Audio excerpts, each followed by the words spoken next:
Welcome back, ladies and gentlemen, and we're joined here tonight in the studio by Dr. Mohamed Azzam, board member of the International Association of the Management of Technology, IMOT. Dr. Azzam, thank you very much for joining us this evening. Thank you so much, and always pleasure being with you here in Daily Debate. Thank you very much, sir. Now, Dr. Azzam, we're talking about the concept that was presented by President Sisi, Egypt's the new republic. Now, Egypt also has a vision for sustainable development, Egypt 2030. Now, how does the concept of the new republic fall under the vision that Egypt has to achieve sustainable development by the year 2030, which is practically in 7 years now, or maybe even less? Thank you for this question. Actually, if you need to be one of the global players, you need to understand the notion of and the concept of the sustainable development. And there is always a mechanism for having a sustainable development, because sustainability is becoming at the core of everything. We cannot harm the environment anymore. We cannot having a sort of over usage of our natural resources. We need to be conscious about so many issues, that including the climate change, the sort or the percentage of renewable energy are using, for having more industrial projects. So it's a very holistic approach, the sustainable development, and it's becoming at the core of any government that would be one of the global players in the coming few years, or to be one of the leading economists all over the world. So this notion actually matches the vision of the new republic, and the new republic will be based on science and technology, and having a vision towards environment, having a vision towards development that's considering environment, and so on and so forth. And actually, sustainability or the sustainable development is not becoming sufficient anymore. You have to add the concept of resilience as well.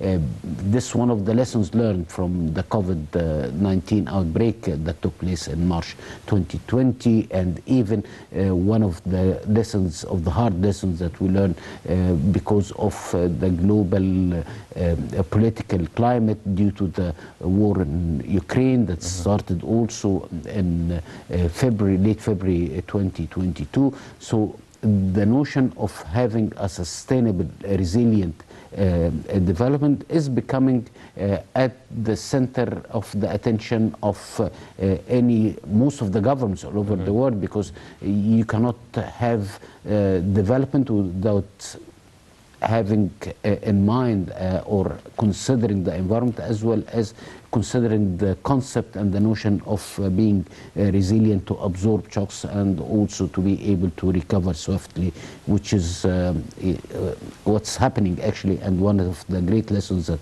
we learned from both the pandemic and the crisis in East Europe.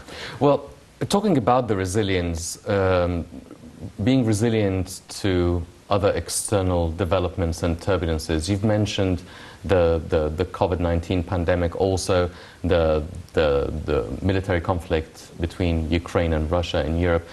But the whole world will always be witnessing some sort of a conflict, be it an outbreak, a health outbreak, or war, military, and boots on the ground in some areas. We might find economic wars in other places.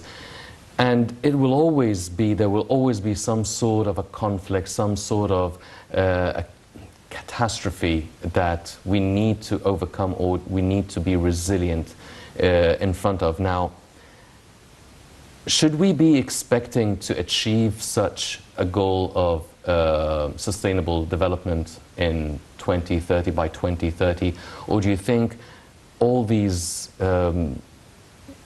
repercussions, all these developments, all these crises will actually hamper the process and push it backwards? Or do you feel that we've already been working in a good pace just to achieve this 2030 vision?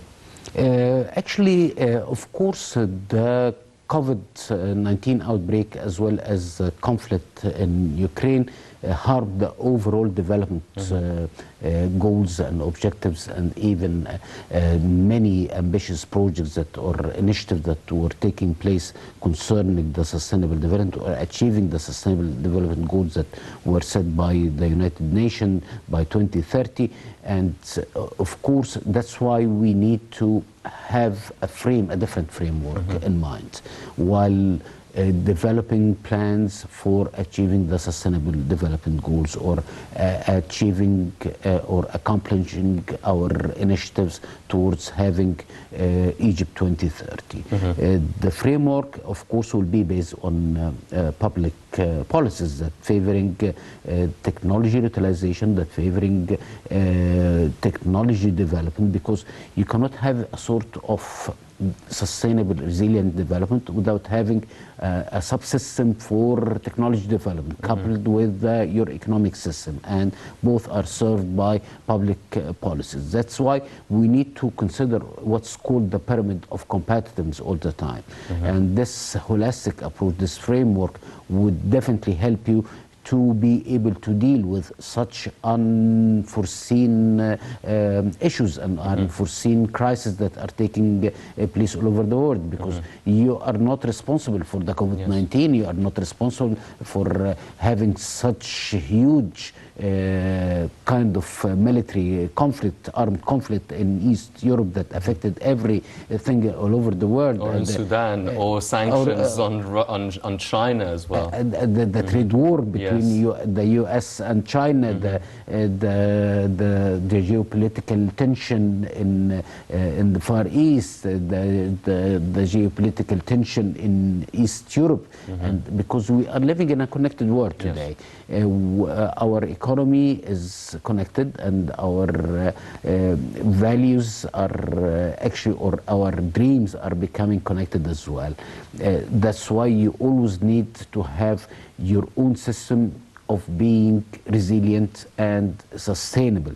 And that's why the notion of globalization itself is becoming questionable after the COVID and the Ukrainian crisis, because most of the countries are thinking of building national resilient system, or even a maximum to have a sort of regional resilient ecosystem. And the word overall resilience will be dependent on having separate resilient ecosystem on the regional level, but all they are connected. This is also to absorb the shocks due to the disruption within the value chain and supply chains that took place during the COVID or during the Ukrainian crisis.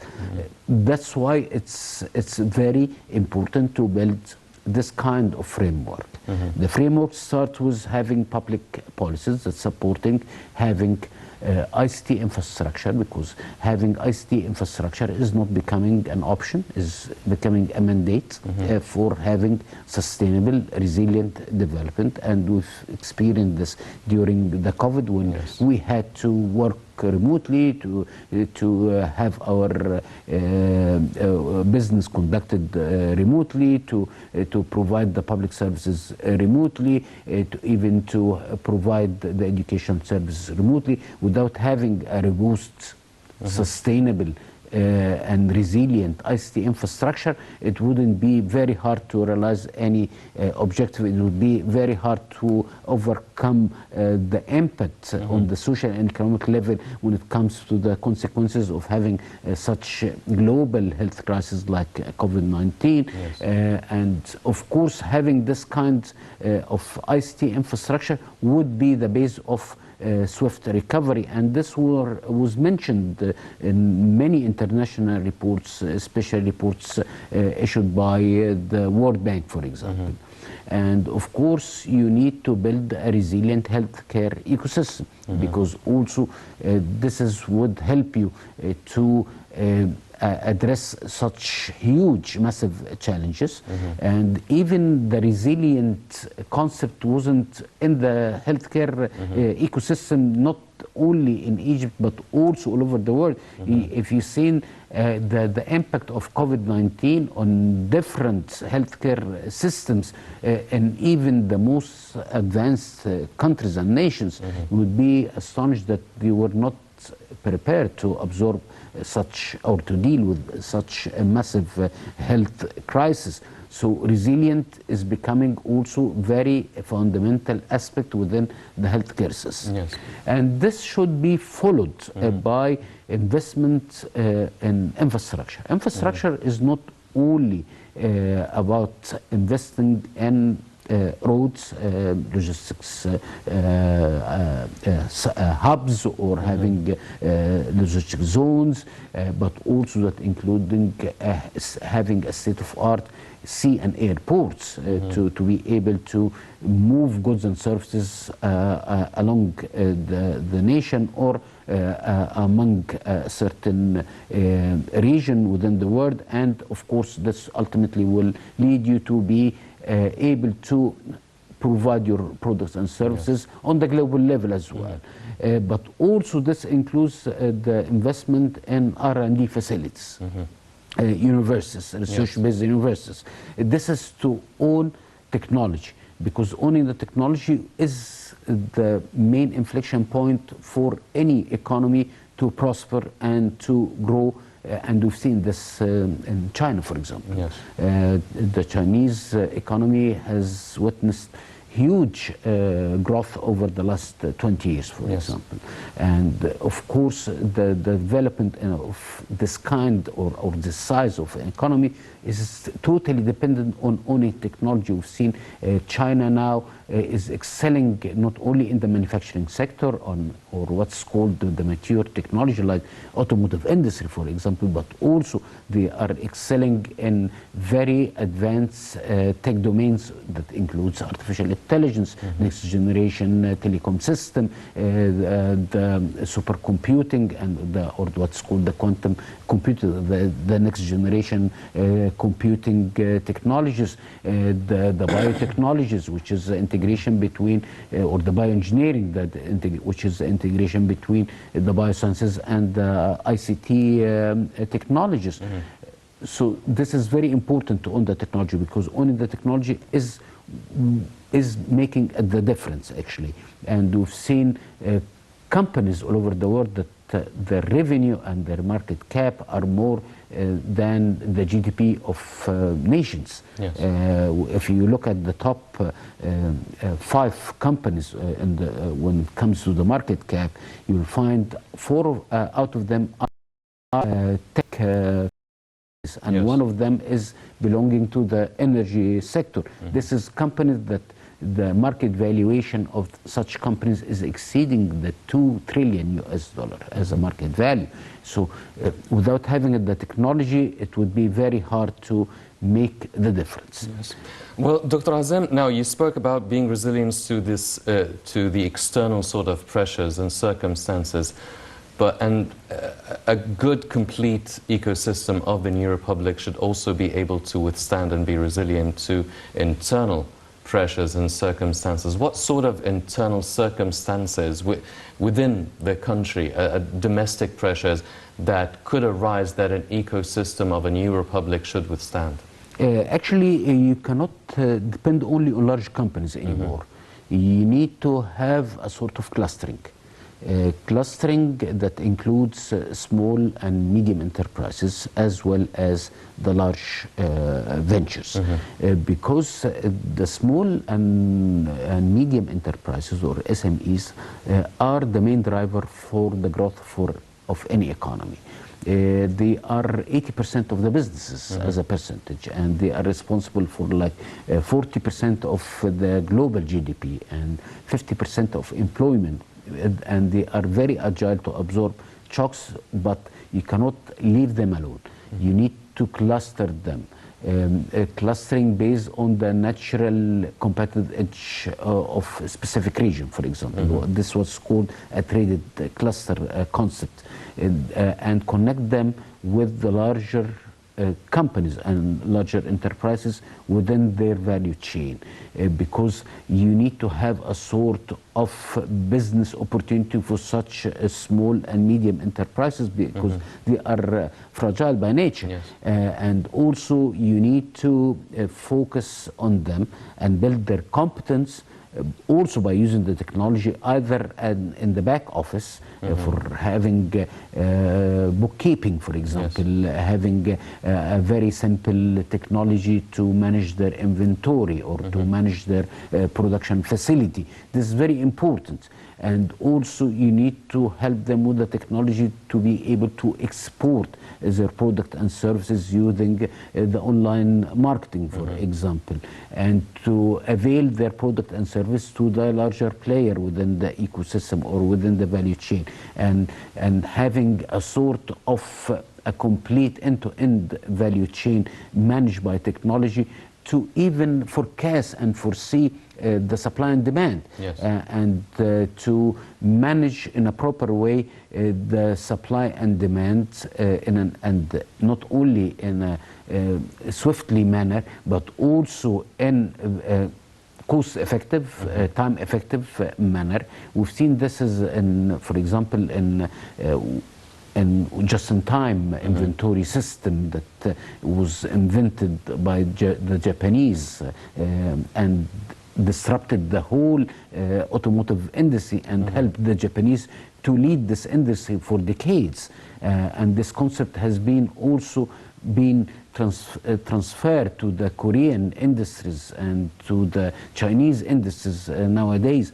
So you need to have a sort of innovation, not only on the process level or on the production level, but also on how to manage your value chain, how to get a value chain that is also resilient. And being a resilient value chain, you would be able to cater the supply and demand in a very disruptive way and very disturbed ecosystem and global climate, economic climate that we are witnessing every day in Europe or in the United States or in China. That's why you need to have what's called self-thinking supply chain system.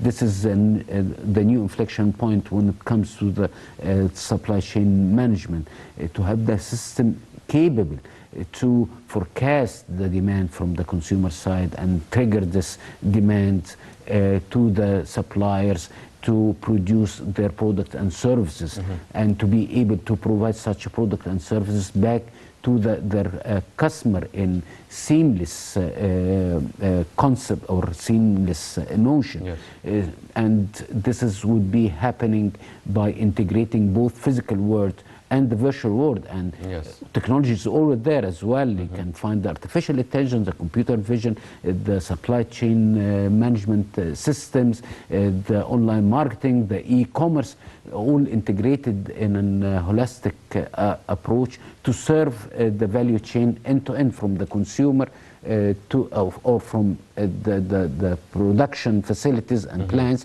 to the consumer and vice versa. Yes. And the more you're going to depend on such technologies, the more you'll be able to have a resilient supply chain, which is very important for your economic growth, because this would help you to have a trade system that is capable to address the challenges, as well as it would be help you to address any disruption that are taking place all over you. Well, Dr. Azzam, you always mention the importance of startups and SMEs in general, and this is really the direction the whole world is going for.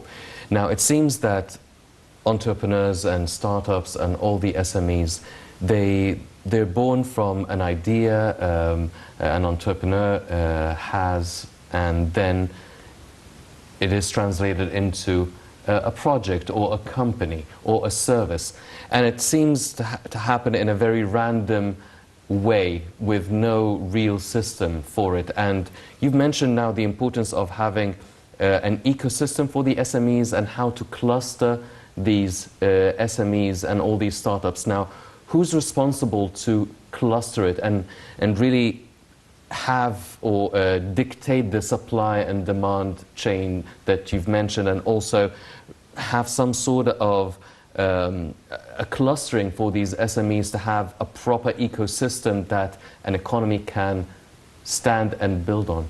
Actually, this is the responsibility for many stakeholders, not only one stakeholder.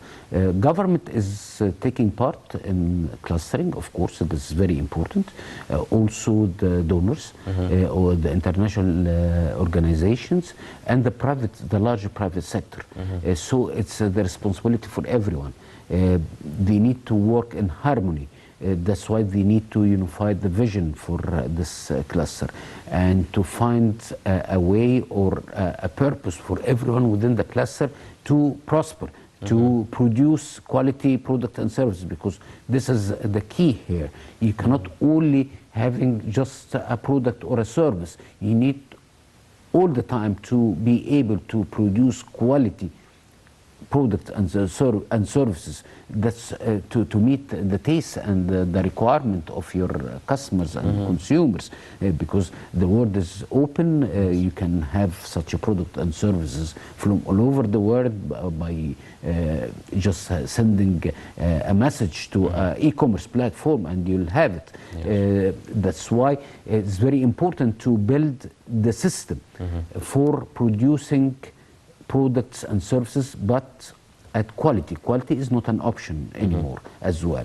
That's why there's a role for the government to regulate, to facilitate. There's a role for research and development facilities and institutions to help the industry and to help, of course, the large enterprises could afford the cost of R&D internally. However, this is not the case for small and medium enterprises. Yes. That's why you need to connect the academia or the research and development institution with the small and medium enterprises to help them to build more competitive product and services, to include the appropriate technology for within their product and services, to have a sort of economy of scale, to help them to meet the tastes and the requirements and the demand of both local and international market, because technology would help such small and medium enterprises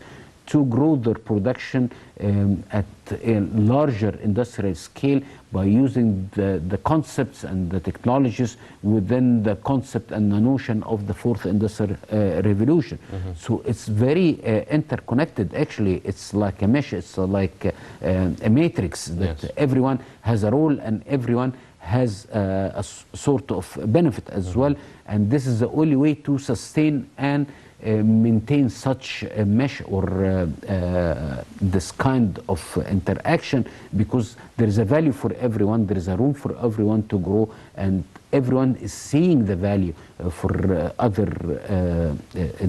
stakeholders or other players within this kind of ecosystem. And without clustering, I think this would be very hard, because we've seen many international experiences and cases that help the countries to have a sort of rapid development, have a sort of progressive development by utilization, by the utilization of the concept of clustering, and it's very obvious in many developing economies as well.